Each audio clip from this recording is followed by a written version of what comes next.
Hello दोस्तों, नमस्कार। मैं अमितोष पंडित आप सभी का स्वागत करता हूं और आप देख रहे हैं एपी न्यूज। चलिए देखते हैं आज की टॉप 10 न्यूज। अगर आपको ये न्यूज पसंद आता है तो आप ज्यादा से ज्यादा लाइक, शेयर एंड सब्सक्राइब कीजिए, जिससे यूट्यूब ये वीडियो को ज्यादा से ज्यादा लोगों को रिकमेंड करेगी। गणतंत्र दिवस के 77 वर्ष पूरे होने के अवसर पर भिवंडी निजामपुर शहर महानगर पालिका में भव्य कार्यक्रम आयोजित किया गया, जहां अतिरिक्त आयुक्त विट्ठल डाके के हाथों तिरंगा फहराया गया। इस दौरान महानगर पालिका के सभी संबंधित अधिकारी और कर्मचारी उपस्थित रहे, जिन्होंने तिरंगे को सलामी दी और संविधान व देश की सेवा की शपथ ली। गणतंत्र दिवस के इस अवसर पर नगर पालिका परिसर देशभक्ति के रंग में रंगा नजर आया। 26 जनवरी गणतंत्र दिवस के अवसर पर भिवंडी निजामपुर शहर महानगर पालिका में गरीब नवाज रिलीफ फाउंडेशन द्वारा एक मेगा ब्लड डोनेशन कैंप का आयोजन किया गया। दावत ए इस्लामी इंडिया के माध्यम से लगाए गए इस कैंप में बड़ी संख्या में लोगों ने बढ़ चढ़कर हिस्सा लिया और रक्तदान किया।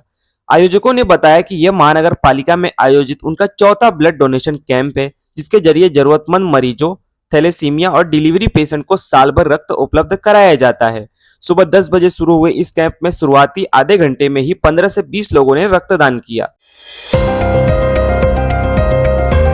समाज सेवक और उद्योगपति मेहुल पाटिल का जन्मदिन 26 जनवरी को भिवंडी के ओली गांव स्थित उनके निवास स्थान पर बड़े हर्षोल्लास के साथ मनाया गया।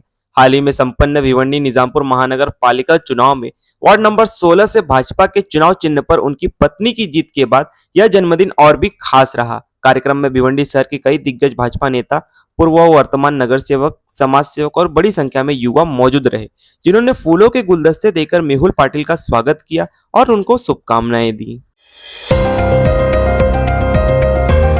भिवंडी में महापौर चुनाव को लेकर सियासी सरगर्मी तेज हो गई है, जहां एक तरफ महायुति तो दूसरी तरफ कांग्रेस, एनसीपी, समाजवादी पार्टी के सेकुलर फ्रंट के दावे सामने आ रहे हैं।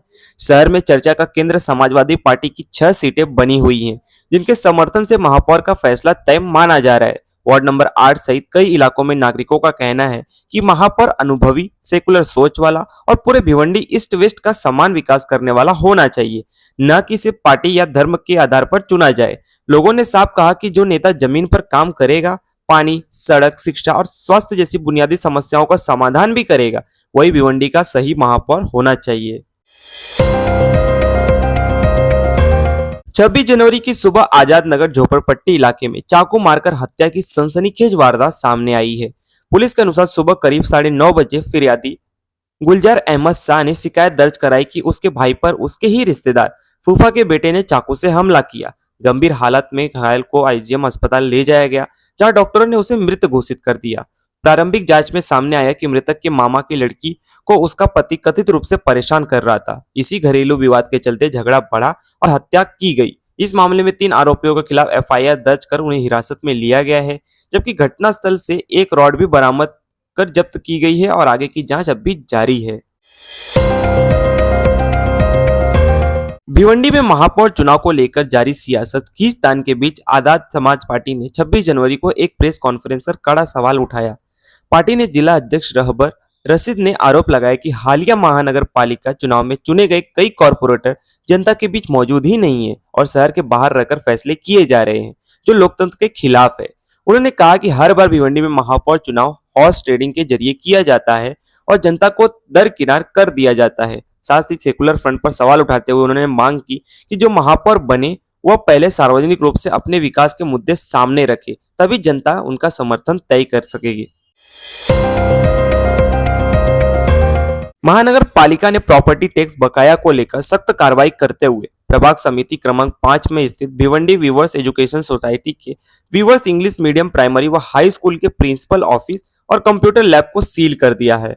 महानगर पालिका के अनुसार स्कूल प्रबंधन पर करीब 54,516 का प्रॉपर्टी टैक्स पिछले 4 वर्षों से बकाया था, जिसको लेकर कई बार नोटिस दिए गए लेकिन भुगतान नहीं हुआ। सहायक आयुक्त सैयद चरणे ने बताया कि शैक्षणिक संस्था होने के कारण पहले नरमी बरती गई, लेकिन लगातार लापरवाही चलते यह कदम उठाना पड़ा। अवैध अतिक्रमण के खिलाफ महानगर पालिका ने सख्त कार्रवाई शुरू कर दी है। प्रभाग समिति क्रमांक 5 की टीम ने सड़कों पर किए गए अतिक्रमण को हटाने के लिए विशेष अभियान चलाया, जहां बार-बार चेतावनी के बावजूद सड़क पर ठेले और सामान फैलाकर यातायात बाधित किया जा रहा था। अधिकारियों के अनुसार अतिक्रमण के कारण आम जनता, साइकिल और दोपहिया वाहनों को आने जाने में परेशानी हो रही थी। बीट निरीक्षण और अतिक्रमण विभाग की टीम ने डंपर की मदद से सामान हटाया और स्पष्ट किया कि व्यापार करने से किसी को नहीं रोका जा रहा। सड़क पर कब्जा बर्दाश्त नहीं किया जाएगा। हैदराबाद से एयर इंडिया के पहले custom build Boeing 7879 dream liner की इनसाइडर तस्वीरें सामने आई है, जिसमें एयरलाइन की फ्लीट स्टैंडर्डाइजेशन योजना के तहत नए डिजाइन किए गए कैबिन नजर आ रहे हैं। एयर इंडिया के अनुसार यह विमान यात्रियों के बेहतर आराम, आधुनिक इंजीनियरिंग और उत्तम सुविधाएं देने के उद्देश्य से तैयार किया गया है। नए कैबिन डिजाइन के साथ यह ड्रीम लाइनर एयर इंडिया के बेड़े के आधुनिकीकरण की दिशा में एक अहम कदम माना जा रहा है। मुंबई में नागरिक सुविधाओं को मजबूत करने की दिशा में एक अहम कदम उठाते हुए वांद्रे रेलवे स्टेशन पूर्व से कलागर जंक्शन के बीच नए आधुनिक और सुरक्षित स्काईवॉक का लोकार्पण किया गया। यह लोकार्पण सोमवार 26 जनवरी 2026 को महाराष्ट्र के सूचना प्रौद्योगिकी एवं सांस्कृतिक कार्य मंत्री तथा मुंबई उपनगर के पालक मंत्री एडवोकेट आशीष शेलार के हाथों संपन्न हुआ। बीएमसी द्वारा निर्मित यह स्काईवॉक यात्रियों और पैदल नागरिकों को सुरक्षित, सुगम और ट्रैफिक मुक्त आवागमन की सुविधा देगा।